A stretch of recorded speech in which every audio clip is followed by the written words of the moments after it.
She was just the janitor. People laughed at her, spilled coffee in her path, and told her to clean it faster. But when the CEO walked in and quietly whispered "Mom," the entire company froze. It was 8:05 a.m. The lobby of Stellar Tech gleamed like a glass palace, marble floors, golden elevators, and polished chrome doors that whispered power. Employees in tailored suits clicked through the front entrance like clockwork, coffee in hand, AirPods in ear, deadlines on their minds. But among the sea of blazers and badge holders, there was one figure who didn't belong. She moved slowly, her back hunched slightly. Her hands, covered in rubber gloves, gripped the handle of a mop that had seen better days. Her name was Lena. Lena wore a faded gray uniform with the words "Facilities Staff" stitched into the front pocket. Her shoes were worn, the soles patched. With tape, a faded lanyard hung around her neck. It bore her ID and an old photo of her, smiling with a missing tooth. Nobody noticed her until she accidentally knocked over a cup of coffee. "Watch it, Grandma," barked a young man in a cobalt blue blazer. He stepped back just in time before the coffee touched his suede shoes. "Jesus Christ. Can you be more careful?" I'm sorry," Lena mumbled, crouching down quickly to wipe it up.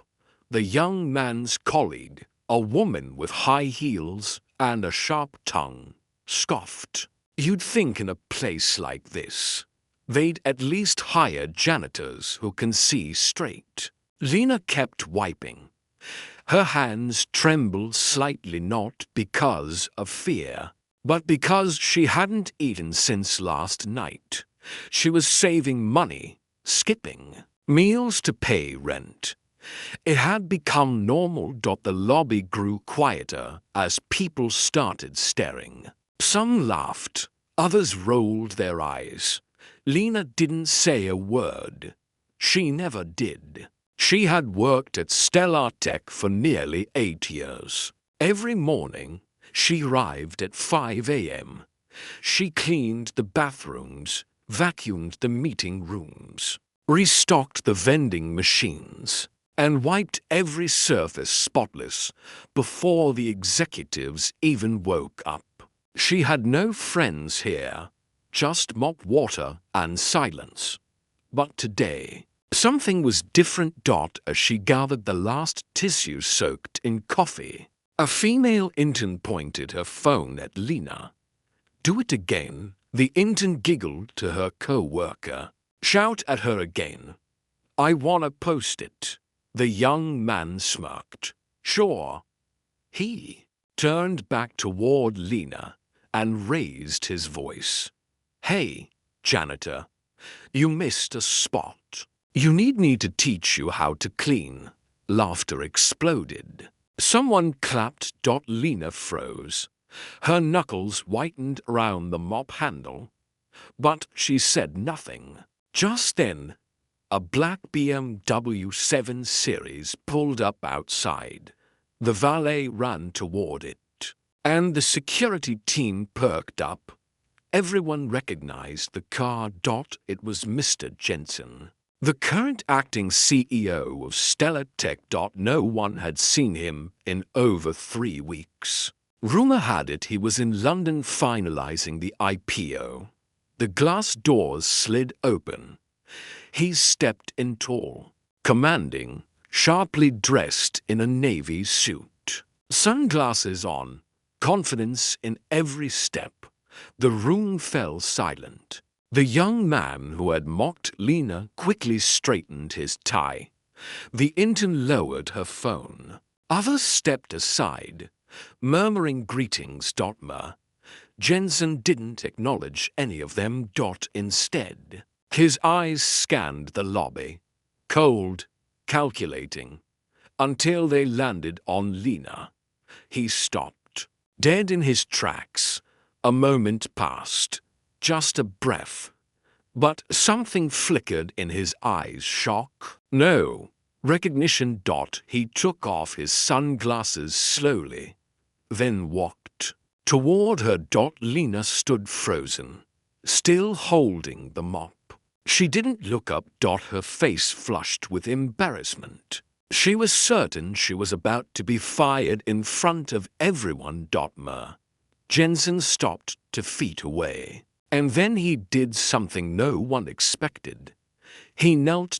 Right there, in his expensive suit. On the marble floor, he knelt down beside the janitor and gently placed his hand on hers. The room gasped. Double quotes, Mom.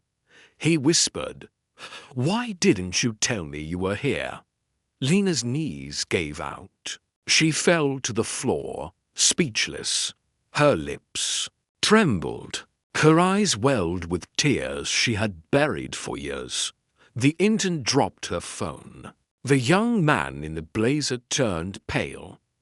Whispers flew across the lobby like wildfire. "Wait, that's his mom. The janitor is the CEO's mother. What the hell is going on?" Mr. Jensen stood up and turned to the crowd. His voice was low but deadly calm. "You," he pointed at the intern, "are terminated immediately. HR will escort you out." He pointed at the young man. "You too." The man stammered, "Sir, I didn't mean." "You humiliated the woman who raised me with nothing but a mop and a night shift," he said. "You don't deserve to represent this company." He turned to Lena and placed a gentle hand on her shoulder. "I'm sorry I wasn't here sooner," he said quietly. And with that, he guided his mother past the stunned employees, through the elevators, and up to the executive floor. Where she belonged. Lena hadn't always been invisible. Once, she was a woman of dreams. She had wanted to open a bakery, a small one, just enough to sell homemade cookies and coffee on the corner of 12th Street, where her late husband used to play the saxophone during weekends. That dream died 19 years ago. Her husband, Mark, was a construction worker. He worked hard, never complained. One morning, he kissed her goodbye before heading out to the site. That was the last time she saw him alive. A collapsed scaffolding, no safety checks, no compensation. Lena was 7 months pregnant when he died. She remembered the funeral, how she stood alone, swollen, broken, clutching a $4 rose from the gas station because she couldn't afford a proper bouquet. No family came. They never liked her. All she had left was her unborn child and a debt-filled apartment. When her son was born, she named him Caleb, a name that meant faithful, because he was all she had left to believe in. She worked nights. Janitor jobs, waitress shifts, anything that paid. There were weeks she didn't sleep. There were nights she cried into the mop water, but she never complained. Because when Caleb smiled at her, his 2 little teeth shining in the dark, she remembered why she endured it all. She would rock him to sleep on her lap inside broom closets. Between shifts, she kept a crumpled photo of them taped inside her cleaning cart. And every birthday, she'd save coins in a jar to buy him 1 slice of cake. Caleb grew up thinking his mom worked at a really clean office because Lena never told him the truth. She never wanted him to be ashamed. She told him, "Mom works late to keep the stars clean." And Caleb believed it. In school, Caleb excelled. By age 12, He had read every book in the local library. By 16, he won a national essay contest. By 17, he got accepted into one of the top business universities on a full scholarship. But what no one saw was how Lena walked 3 miles every day to save bus fare, how she pawned her wedding ring to buy him a second-hand laptop, how she cleaned blood off clinic floors at 4 a.m. to send him care packages with protein bars and hand-wear-upon socks. She never let him know how hard it was. And when Caleb came home during school breaks, she'd borrow clean uniforms from a friend. At a hotel, pretend she worked a corporate assistant job, and make up stories about fancy office meetings. She never let him see the bruises on her knees from scrubbing public restrooms. Never let him hear her coughing blood from chemical exposure.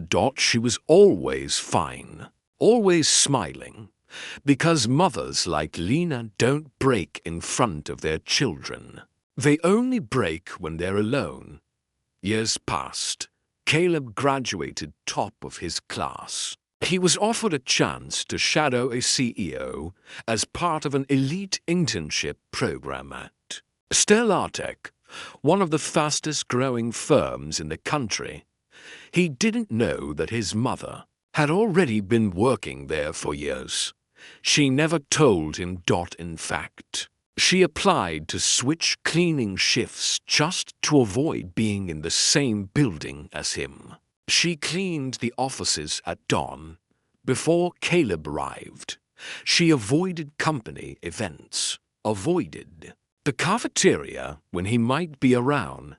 She even requested not to be assigned to the executive floor, because that's where he was interning.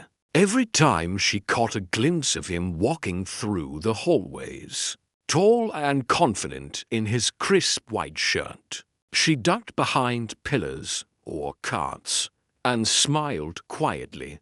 Her sun was shining, and she was proud, so proud it made her chest hurt. But not everyone saw the good in her. To others, Lena was just the cleaning lady. People barely looked her in the eye. Some left trash on the floor on purpose. One executive once told her, "Try not to breathe when you walk past my office. It stinks." She said nothing, because every insult was another dollar toward Caleb's future. She had survived worse. Then came that morning, the morning when the coffee cup spilled. The laughter echoed, and the phone camera captured her crouched on her knees. What the others didn't know was that Caleb's private driver had arrived early. And Caleb, on his way to the executive lounge, saw the entire thing unfold from behind the glass doors. He saw the girl giggling with her phone. He saw his mother's trembling hands. He saw the shame in her eyes, and something inside him broke. Not because he was embarrassed, but because he realized how long she had suffered. Alone. That afternoon, he called the board of directors. He invoked a clause in the company charter that granted him emergency authority due to his temporary acting CEO role during the IPO transition. And then he made one phone call to his mother. "Mom," he said quietly, "can you meet me at the lobby at 8 a.m. tomorrow?" She hesitated. "Why?" "Just wear your uniform. Like usual, please." She didn't question. Because when your child calls, no matter how tired, how afraid, you show up. And so the next morning came. And you know what happened next? When Caleb walked through the towering glass doors of Stellartech for the first time, no one knew who he truly was. To them, He was just another eager intern in a freshly ironed shirt and polished shoes, carrying a backpack that held nothing more than a notebook, a water bottle, and a heart full of purpose. But Caleb wasn't there just to learn. He was there to understand, and maybe, in some quiet way, to repay the years of silence his mother had endured. He had never known she worked at Stellar Tech. Not until the day he saw her on the floor, being mocked and humiliated, like dirt under someone's shoe. That night, he couldn't sleep. He sat in the back seat of the black BMW, eyes fixed out the window, fists clenched. "Why didn't she tell me?" he whispered. His driver didn't respond. He knew better, but Caleb knew the answer deep down. His mother had shielded him her whole life. From pain, from shame, from knowing. How many nights she went hungry while pretending she was too full to eat. She hid everything, so he could become someone. Now that he wasn't going to waste it. A plan in silence. Next morning, Caleb entered the company as a regular intern. No special treatment, no big reveal, no last name on the badge. Just Caleb, strategy department intern. He requested to shadow various departments. From accounting to product design, from warehouse logistics to marketing. He wanted to see the system inside out. But mostly, he watched how people treated each other. He paid attention to how managers spoke to janitors, to who left trash under their desks, to who sneered at the cleaning staff, to who called them names behind their backs. He listened. He remembered. He kept a list.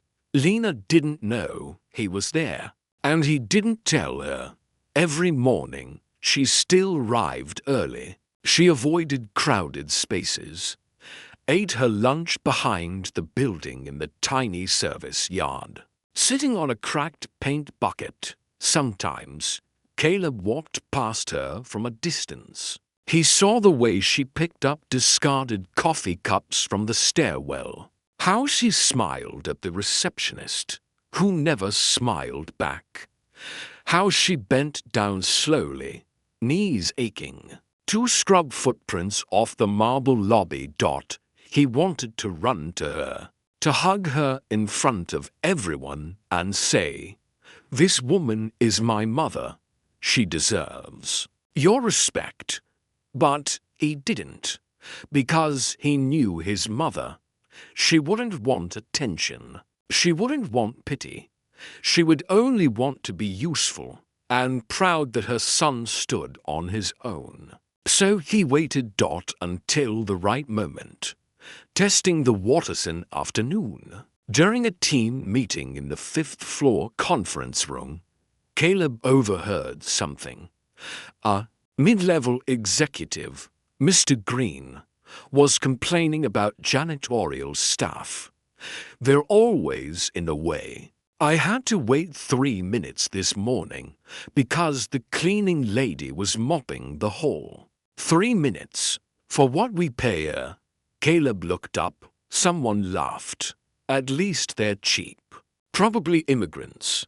Don't speak English. Caleb didn't say a word. He scribbled the names down. That same evening, he stayed back late. Not to work but to watch. At 9:30 p.m., Lena came to clean the floor. She didn't notice her son in the far corner office. She moved like a shadow, silent, methodical, wiping every surface. At one point, she paused near the coffee machine. Her legs trembled slightly. She clutched her lower back with one hand and closed her eyes. Just for a second, Caleb stood up from his chair, but stopped himself. He waited until she disappeared down the hallway, Then he walked to the coffee machine and saw it, a hand whereupon cleaning rag faded pink, with tiny embroidered stars on the corner. His heart twisted.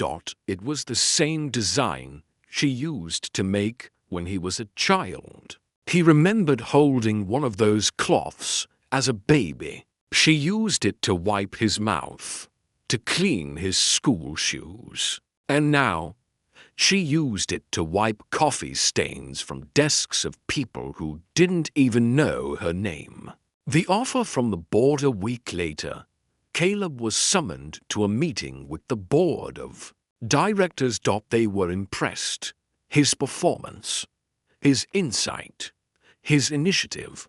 Somehow, in just weeks, he had diagnosed issues with department redundancies, exposed unethical marketing practices, and streamlined a logistics problem that had cost the company nearly $200,000 annually. They were so impressed. They made him an offer. "We want to fast-track you," the chairman said. "Once the IPO launches next quarter, we'll need someone with vision and integrity. The CEO is planning to step down temporarily. You'd be the interim face." Caleb blinked. "You want me?" The chairman smiled. "Your ideas saved us more money than 3 managers combined, and your discretion has been admirable. You never seek credit. That's leadership." He accepted, but only on one condition. "I'll need full executive authority for a week," he said, unrestricted. The board hesitated. Why? He leaned forward. "Because there are things you don't see from this table.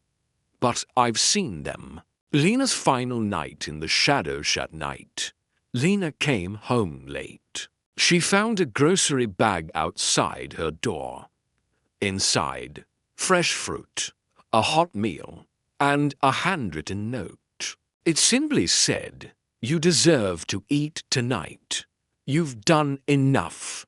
She looked around the empty hallway. No one in sight. She smiled and cried. Because sometimes love doesn't knock.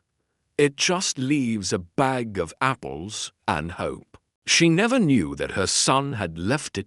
Just as she didn't know what he was planning the next morning. Monday morning, 7:57 a.m. The lobby at Stellartech buzzed with the rhythm of a new work week. The espresso machine in the executive lounge hissed softly. A young intern spilled caramel syrup on the counter. An HR assistant was rushing toward the elevators with a folder in hand, muttering to herself. No one paid attention to the janitor mopping near the marble wall. No one saw her fingers twitch from arthritis. No one noticed that she was limping slightly on her left foot, except one man, standing quietly from the second-floor balcony. Caleb. He didn't blink. Today was the day. He had waited for this moment, not for revenge, but for clarity. He needed people to see what he had seen. He needed them to remember what they had done. At exactly 8 a.m., Caleb walked into the boardroom. The executives were already seated, suits ironed, laptops opened, coffee cups lined up like soldiers. The chairman stood. "Mr. Jensen," he greeted. "Or should I say CEO Jensen, as of this morning." Caleb gave a polite nod. The room clapped. But his face didn't show joy, just calm focus. He turned to the assistant beside him. "Email the entire staff. Mandatory all-hands meeting in the lobby. In 15 minutes. There were murmurs. The chairman raised an eyebrow. "Everything all right?" "I'll explain shortly," Caleb replied. 8:13 a.m. The lobby employees began filing in. Marketing managers, junior developers, security staff, legal analysts, dozens of them. Shoulder to shoulder. There was tension in the air. Not fear, but curiosity. It wasn't often that the new CEO called a sudden meeting on a Monday morning. Lena stood quietly near the maintenance cart, her eyes low. She hadn't seen Caleb yet. She had no idea what was coming. Then he stepped forward. Black slacks, white dress shirt, no tie, a microphone in his hand. Behind him was a large LED screen displaying the company's logo. "Good morning," he began. "I won't take much of your time, but I do need to take a few minutes to introduce someone important." People looked around. A few whispered to each other. He nodded to his assistant. The screen behind him flickered and began playing security. Camera footage. It was grainy but clear enough. The lobby, a coffee spill, a janitor on her knees. Laughter, a phone camera. A man shouting, "Do you need me to teach you how to clean?" The room went dead silent. Then, gasps. They recognized the voices. They recognized themselves. Some turned pale. Some looked down. Caleb let the video play for just 40 seconds, then stopped it. "Every single one of you watched that happen," he said, "and none of you stepped in." No one spoke. He walked across the floor slowly, mic still in hand. That woman was mocked, humiliated, disrespected. And yet she showed up to work the next day like nothing happened. He turned. "That woman is my mother." The room froze. Lena, still in her gray uniform, dropped the rag she had been holding. Her eyes widened. "No." Caleb turned to her, his voice softer now. "You taught me dignity, Mom. You taught me to be kind even when others aren't. You cleaned my shoes so I could go to school. You ironed my shirts at midnight. You gave up your meals so I wouldn't sleep hungry. And today, I'm here because of you." Tears streamed down Lena's face. No one had ever seen her cry. Not once. Caleb turned back to the crowd. "But that's not why I called this meeting," he continued. He pulled out a stack of papers from a folder. "These are termination notices for every employee who has been reported mistreating service staff, including janitorial teams, kitchen staff, and parking attendants." He began reading names. One by one. Mr. Green, mid-level executive Ms. Leora, receptionist Sean Wallace, marketing Olivia Tran, product manager. Gasps filled the air again. "But," he added, "this isn't about firing people. It's about a culture, one that tolerates cruelty, one that confuses position with power. That ends today." He paused, then looked to the maintenance area. "Mom," he said gently, "come here." Lena shook her head. "No, Caleb."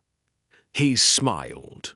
"Please." With shaky steps, she walked forward. People parted. No one dared say a word. He took her hand, lifted it. "This woman is no longer your janitor," he declared. "She is now the honorary director of staff dignity and inclusion. She will help design a new training program, one where kindness isn't optional." The lobby erupted in applause. Some clapped out of guilt, some out of relief, some because they finally saw, finally noticed, finally understood, after mathing the hours that followed. Dozens of resignations were submitted voluntarily. HR received apology emails from staff who had once rolled their eyes at the cleaning lady. The video clip now shared internally became a case study in corporate ethics. By the end of the week, Stellar Tech's board issued a public statement praising the CEO's bold action to restore humanity to leadership. And Lena, she had a new office. Small, modest, but it had a window and a nameplate that said, Lena Jensen, Director of Dignity. She kept the old mop in the corner, not to clean, but to remember. For the first time in nearly a decade, Lena Jensen didn't report to the janitor's closet at 5 a.m. She didn't put on her gloves.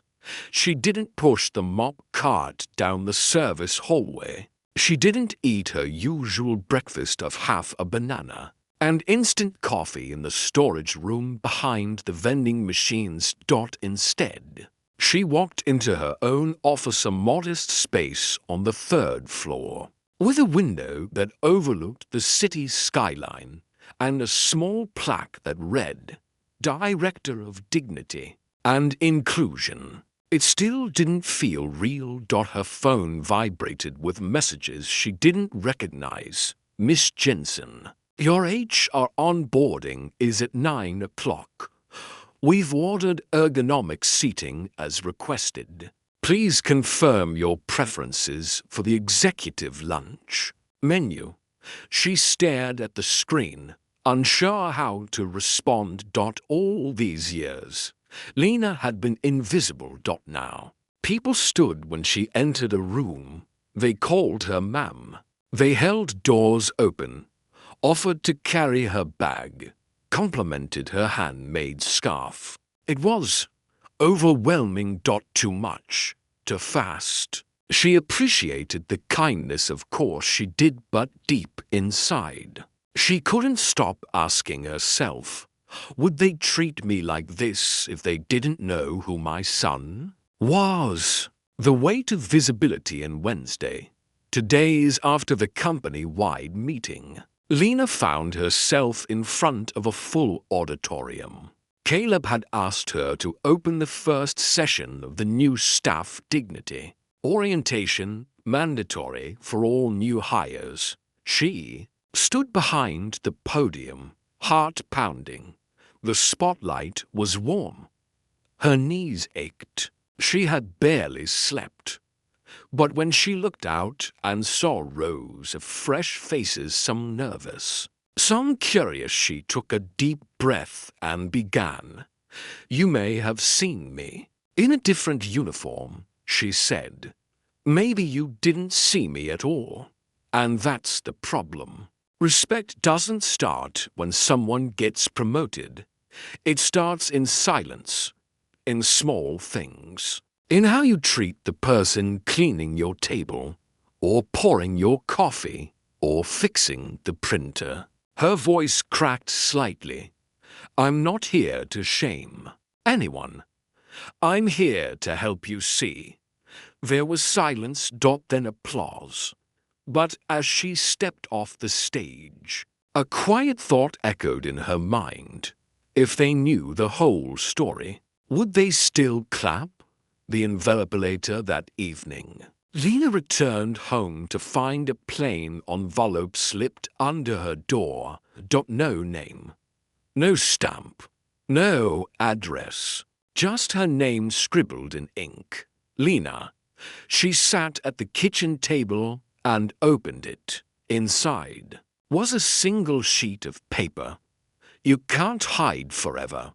Some truths don't stay buried. There was no signature. No threat. Just those cold words. Lena's hands trembled. She hadn't seen handwriting like that in over 20 years. Flashback. The truth that hurts before Caleb. Before Mark. Before Stellar Tech. Lena had once been someone else. Not a janitor. not a mother, but a young woman in a courtroom, dressed in a second-hand suit, accused of something she didn't do. At 19. She had been working as a live-in housekeeper for a wealthy family outside Baltimore. The father, Martin Wallace, was respected, married, and secretly violent. One night, he cornered her in the kitchen. She said no. He didn't care. Lena ran away the next day. 2 weeks later, the family accused her of stealing a diamond necklace worth $18,000. She was arrested. No lawyer, no alibi. Just shame. She never stole anything. She never even saw the necklace.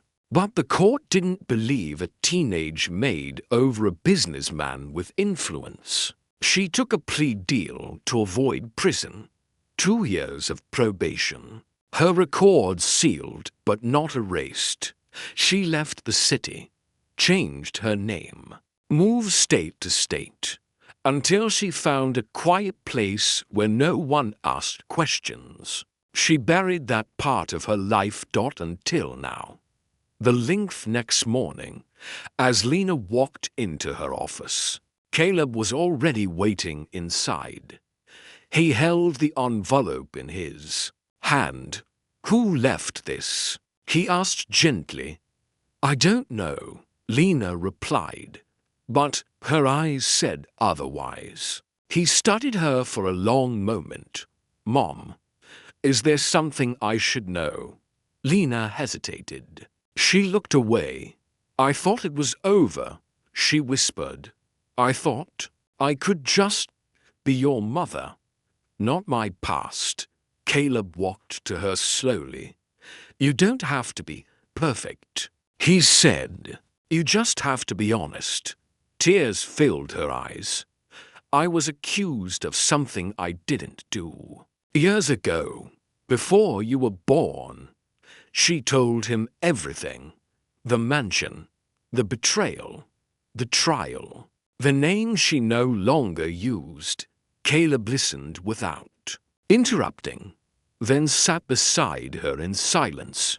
After a long pause, he said, "Do you remember the name of the man who accused you?" She nodded. "Martin Wallace." Caleb went still. "Wallace?" he asked. "As in Sean Wallace from marketing?" Lena blinked. She had never connected the dots. But now she realized. Sean Wallace, the man who mocked her in the lobby, the one who had laughed while she cleaned the spill, was Martin's son. The new threat. Caleb stood up. His face combat, his voice cold. "I'll take care of this." But Lena grabbed his hand. "No," she said. "If we retaliate with anger, we become like them." He looked at her. And understood. But he also knew justice had waited too long. 2 days after Lena received the anonymous envelope, a news article appeared online. Small headline, buried under business briefs. But Caleb saw it immediately. CEO's mother once charged with theft. Unsealed court records raise eyebrows at. Still Artec. Byline, Samantha Key. Independent Business Journal piece was thin on facts. It cited unnamed sources, speculated about Lena's past, and questioned the company's integrity in leadership. Caleb closed the laptop. He clenched his jaw. Someone wanted to drag the past into the light, but only half the truth. Sean Wallace. That afternoon, Caleb called for a closed-door meeting with the legal and compliance team. He had already begun connecting the dots. Sean Wallace, terminated just days earlier for mocking Lena, had grown up in Boston. His father, Martin Wallace, CEO of a now-defunct jewelry chain. Martin had gone silent from public life years ago. Shortly after being quietly investigated for workplace harassment and embezzlement, charges dropped, money buried, reputation scarred, Caleb pulled up archived court records. There it was. State versus Lena Carter. Plea deal accepted. Petty theft. No prison. Sealed after probation. It was her. Before she was Lena Jensen. Before she was Mom. Caleb leaned back in his chair. This wasn't random. Sean didn't just stumble onto his mother's record. He knew who she was, and now he was using her past to retaliate. Caleb stood up and picked up the phone. Lena under fire by Thursday. News outlets started calling the company's PR line. BuzzFeed, Vox, even local television affiliates. They all wanted a statement. Some reporters went further, trying to approach Lena at her apartment. One even followed her to a grocery store and snapped a photo while she paid for oranges. That night, Caleb visited her in person. She looked pale. The TV was off, her curtains drawn, her phone silenced. She sat on the edge of her couch, clutching a crumpled dish towel. "I'm sorry," she whispered. "I didn't want this." "You didn't do anything wrong," Caleb said. She looked up. "They think I'm a thief." He knelt beside her. "I don't care what they think. I care what you are." She didn't respond. Just wiped her face and whispered, "Promise me, it won't make this worse." He nodded, but inside, his blood burned.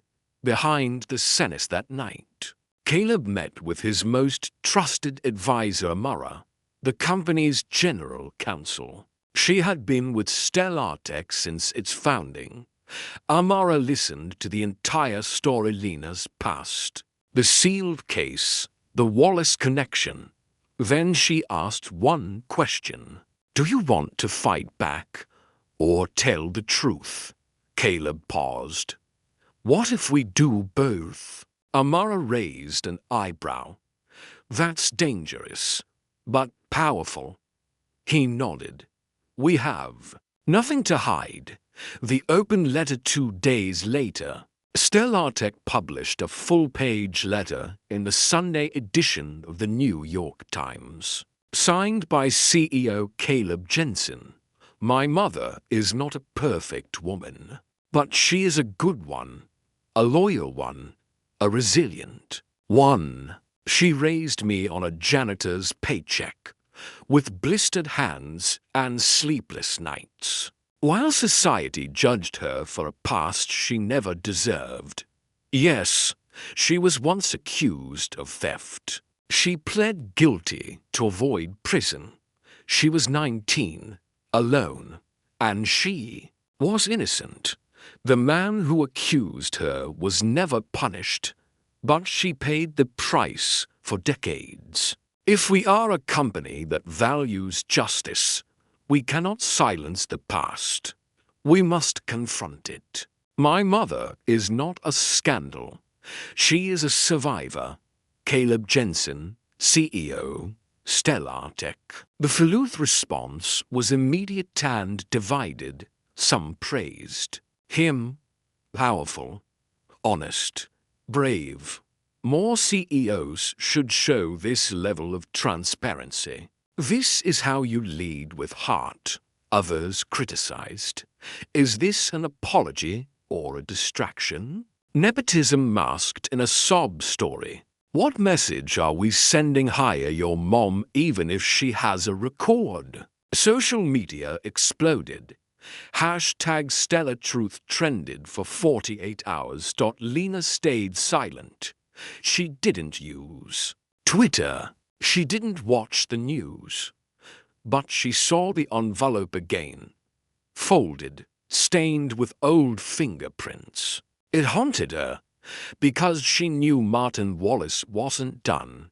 He had money.connections.secrets. And if he had resurfaced now, he must want something more. Martin Wallace resurfaced, said the days later. An email landed in Caleb's private inbox. From Wallace Private at protonmail.com. Subject: Dinner. Message: You're clever, Caleb, but you're still young. Let's talk like men. 7 p.m. The cellar room. One night only. Caleb showed the email to Amara. It's bait, she said. I know. Are you going? He didn't answer.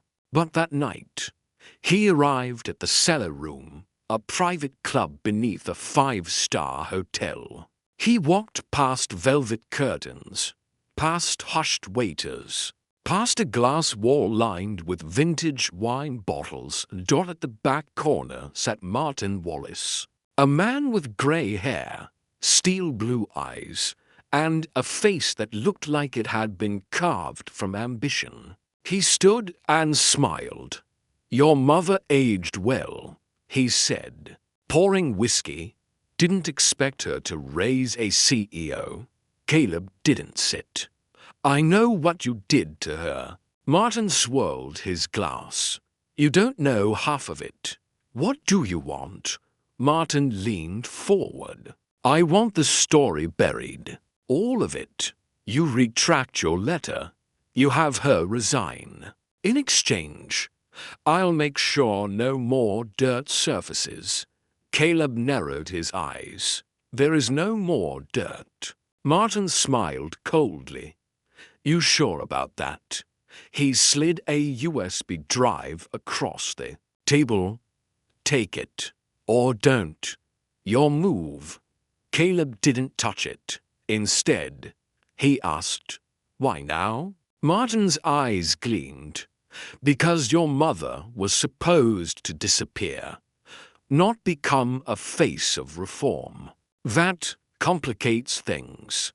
Caleb nodded. One stop, then walked out. The USB drive sat untouched on Caleb's desk for nearly 36 hours. He hadn't opened it. Not because he wasn't curious, he was, but because he wasn't afraid. He knew Martin Wallace played dirty. Always had. But now, the man was digging for leverage. And leverage meant fear.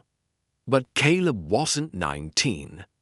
He wasn't defenseless. And he wasn't alone. Lena's silence breaks meanwhile. Lena sat in the break room of her new office. Not behind the mop cart.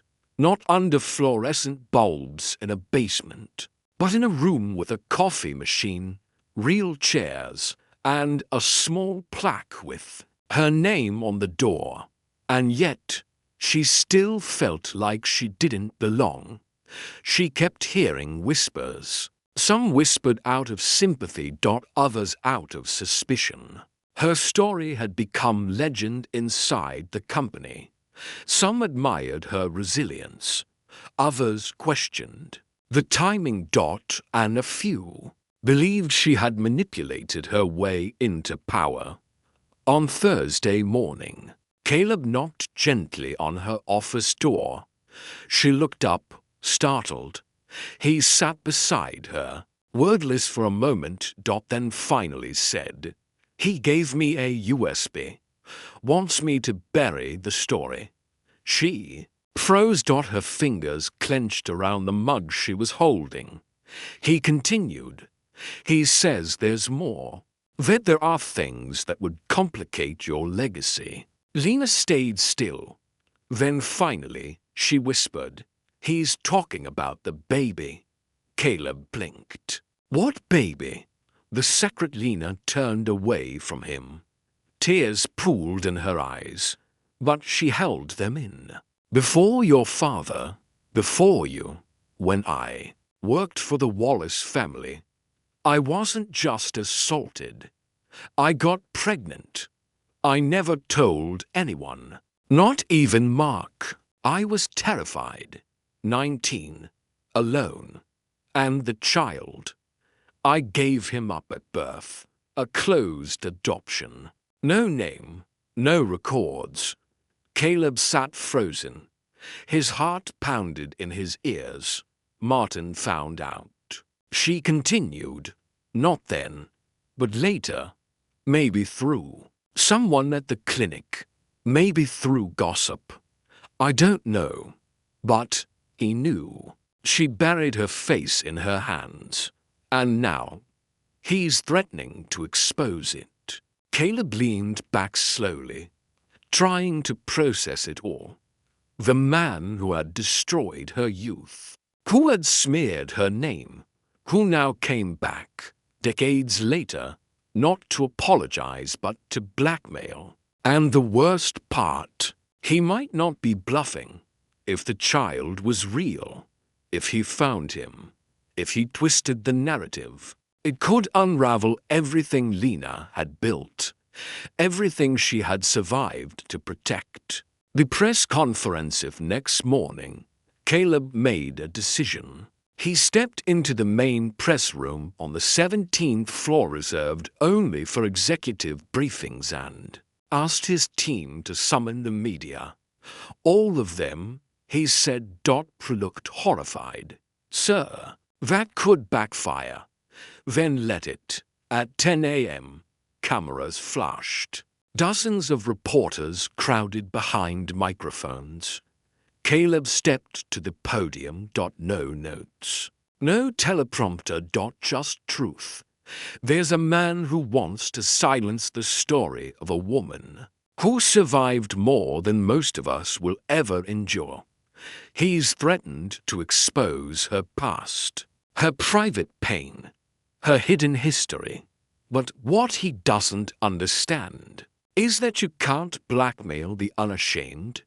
He paused. Yes, my mother was assaulted at 19. Yes, she bore a child from that attack. Yes, she gave him up for adoption because she couldn't raise him in that darkness. And no, she is not ashamed of surviving. You could hear a pin drop. No questions. Just stunned silence. He finished. This company stands with her, and I stand with her, not as her CEO, but as her son. Backlash and support internet exploded. Hashtag she survived trended worldwide. So did hashtag truth not shame and hashtag Lena Jensen. TV anchors called it the most honest press moment in years. A senator publicly thanked Caleb for humanizing corporate leadership. Survivor advocacy groups launched campaigns in Lena's name, but not all responses were kind. Trolls posted photos of her in her janitor uniform, adding captions like, "From mop to manipulation. Next time just hire a therapist, not your mom." She didn't respond, but she read them, everyone, and each word felt like a cut she thought she had healed from. The call that changed everything for days later. Her office phone rang.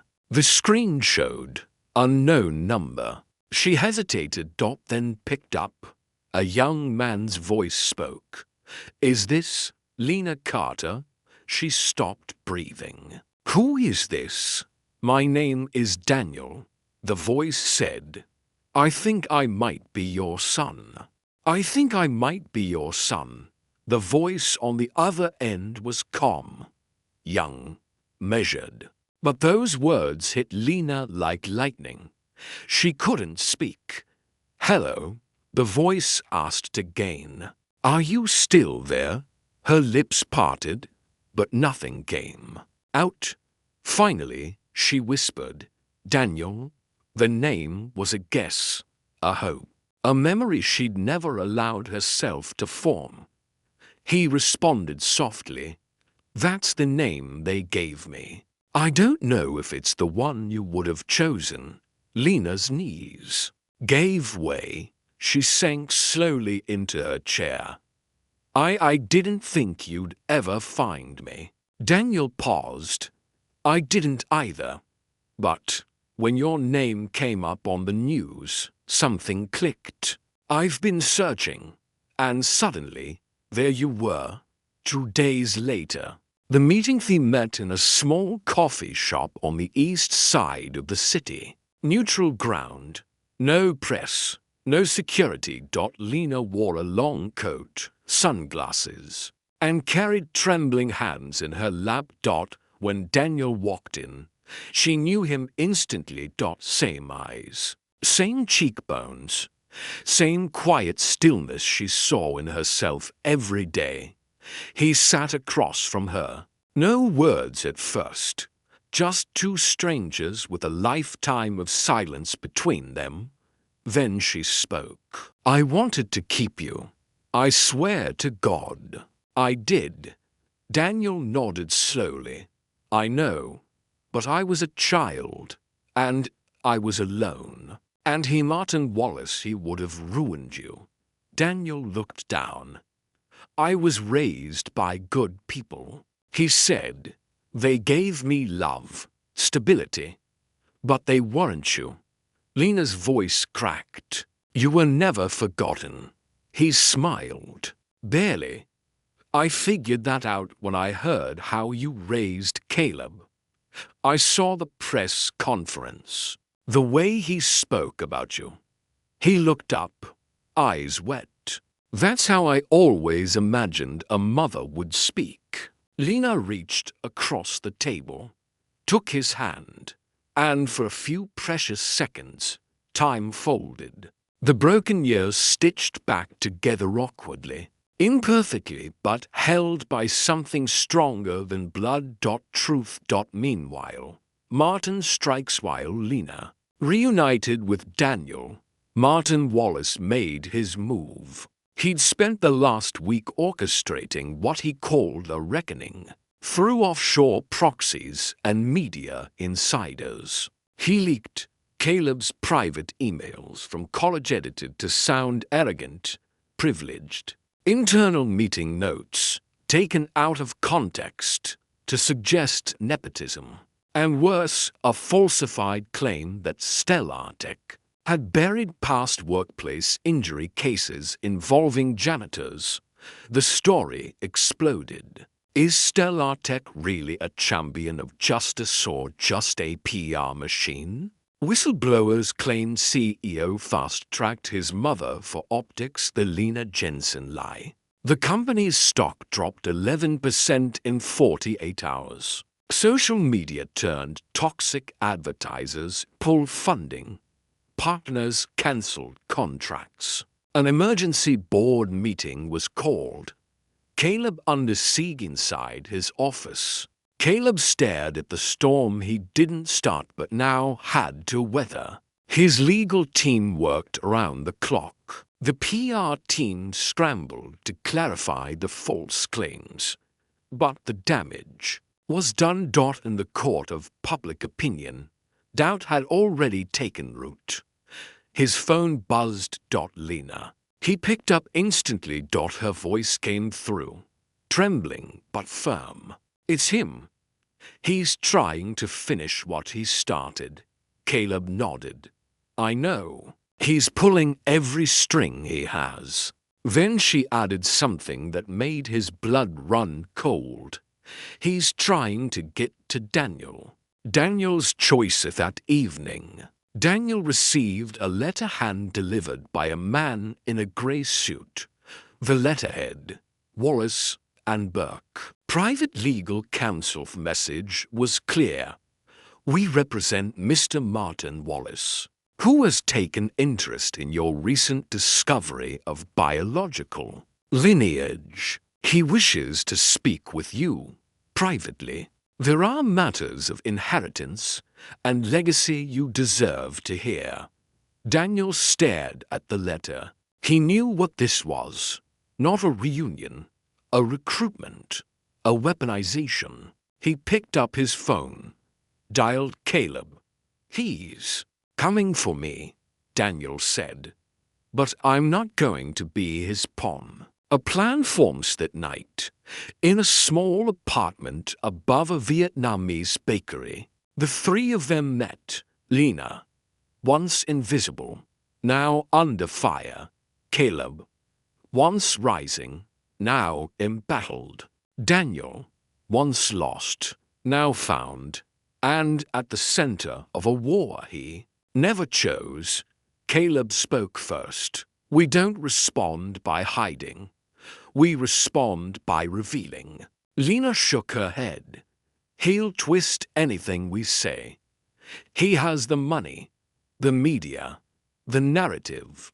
Daniel leaned in. Then let's give him a narrative he can't control. They sat in silence. Then Caleb smiled, slowly. I think I know what to do. The plan wasn't loud. It wasn't angry. It wasn't revenge. It was truth. Raw, unfiltered, undeniable. And it started with a story. The interview 3 days later. Lena sat in front of a single camera. No studio, no makeup, no script. Just a woman tired, scarred, and ready to speak. The interviewer was quiet, gentle, a young journalist from a digital network known for integrity, not headlines. And for the first time, Lena told the whole story. Being assaulted at 19, being forced into silence, giving birth in secret, losing her child, being accused of theft, taking a plea deal out of fear, changing her name, working 3 jobs to raise Caleb, hiding her past, and finally, being dragged back into the light by the same man who tried to destroy her. The video was titled, I Was the Janitor. Now I'm his mother. And this is my truth. It dropped on a Friday night. Within 2 hours, it hit 1 million views. By dawn, it had climbed to 12 million. By Monday morning, it was everywhere. The public reacts. People were stunned. They hadn't heard a press release. They heard a voice shaking, a woman choking back tears, not asking for sympathy. Just telling the truth. Comments flooded in. I cried watching this. I hope my daughter grows up as strong as her. Martin Wallace should be in prison. This woman just redefined what real strength is. She's not just the CEO's mom. She's our mom. The tide had turned, not because of power, but because people believed her. And Martin Wallace, he panicked. The collapse of a John. The next blow came from Daniel. He didn't just refuse Martin's offer, he recorded it. Martin's voice, smug and clear. You want a real legacy, Daniel? Don't waste it on some sad story about janitors and tears. You're my blood. You can be more than some marketing ploy. Daniel released the audio to the same journalist who filmed Lena. The headline read, Leaked Audio. Martin Wallace pressured biological son to abandon mother for PR spin. That clip was played on national news, then international.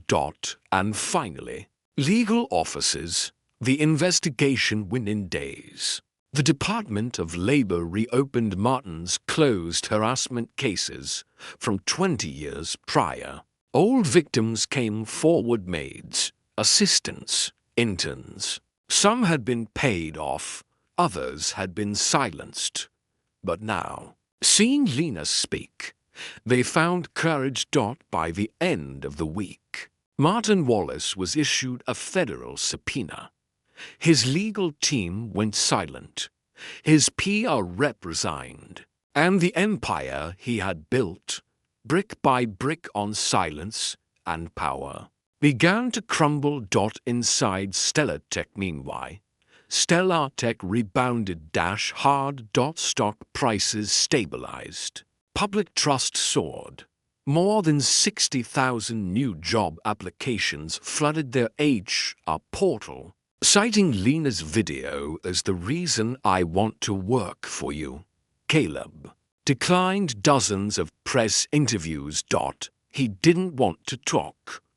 He just wanted to build. So he went to work. He expanded the staff dignity department, gave Lena full authority to redesign labor protocols company-wide. Daniel joined to leading a task force for inclusion and trauma-informed workplace support. The three of them broken once, now rebuilt together. Not to prove anything, but to make sure no one else would ever have to live what Lena lived through. Lena's quiet victory one afternoon. Weeks later, Lena returned to the janitor's closet where she used to eat lunch. It hadn't changed much. Same flickering light, same dusty corner. She left a note there. If you're reading this during your break, I want you to know you matter, you're seen, and you're stronger than you think. She signed it simply. Then a bit before she left, she placed one more thing in the room. Her old mop, wrapped in gold ribbon and taped to the handle. A sticky note. This isn't shame. This is survival. 6 months later, the world had moved on. News cycles shifted. Social media forgot. Trending hashtags faded like old paint. But for Lena, life was just beginning. She no longer needed to rise at 4 a.m. She no longer hid her scars behind silence. She no longer walked with her head down, afraid of being seen. Now, she walked into meetings. She signed off on new company policies.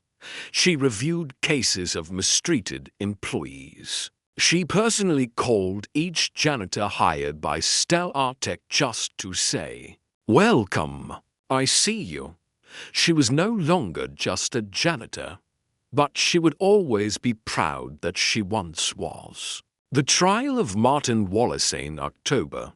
The case went to federal court. Martin Wallace, once untouchable, stood behind a defense table as dozens of testimonies were read aloud.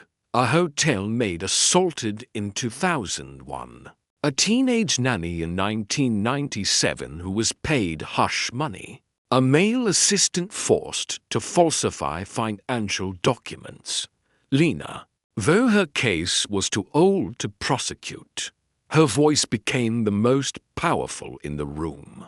She walked to the stand with her cane knees still aching, and looked Martin in the eye for the first time in 30 years. "You didn't just take my voice," she said.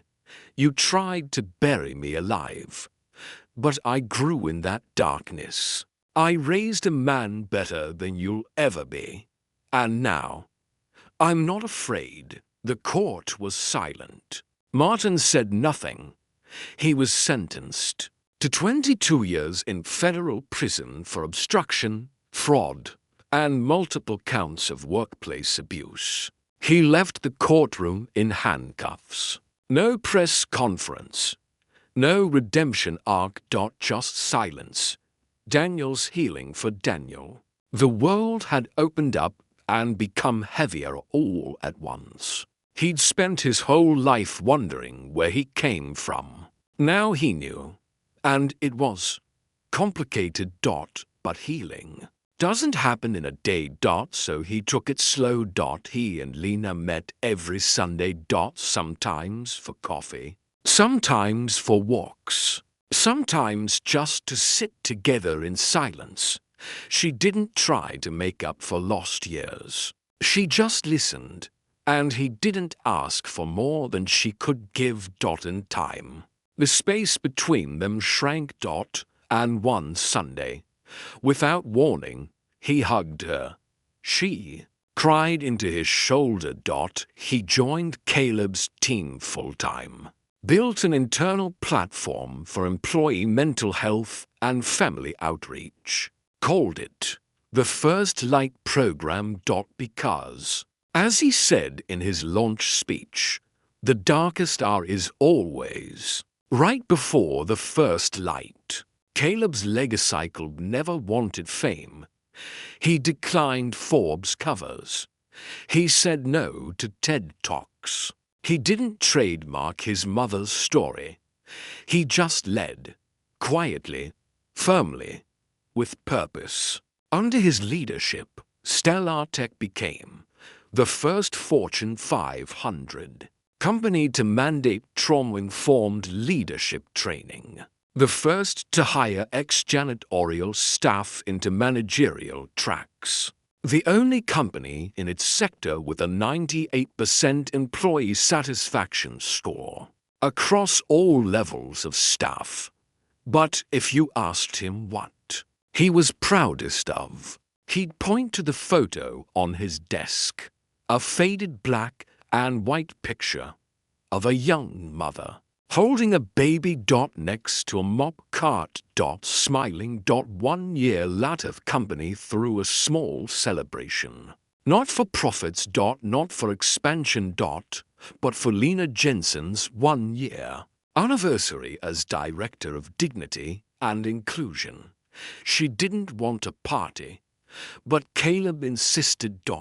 And so, in the company auditorium, beneath soft lights, Lena walked up to the microphone one last time. She looked out over the crowd, people who had once ignored her, people who now clapped for her. Her voice was soft, but steady. When I was a janitor, I used to pray no one would see me. Now, I pray that when you see someone like I once was, you'll see them fully, because everyone is fighting something you can't see, and sometimes the strongest people are the ones quietly holding the building together. She paused, then smiled. Thank you for finally seeing me. Outside that night, as the celebration ended, she stepped out into the crisp night air. Beside her stood Caleb on one side. Daniel on the other. 3 lives, once scattered, now whole. They didn't speak. They just stood there, watching the city lights, letting the silence heal everything words couldn't.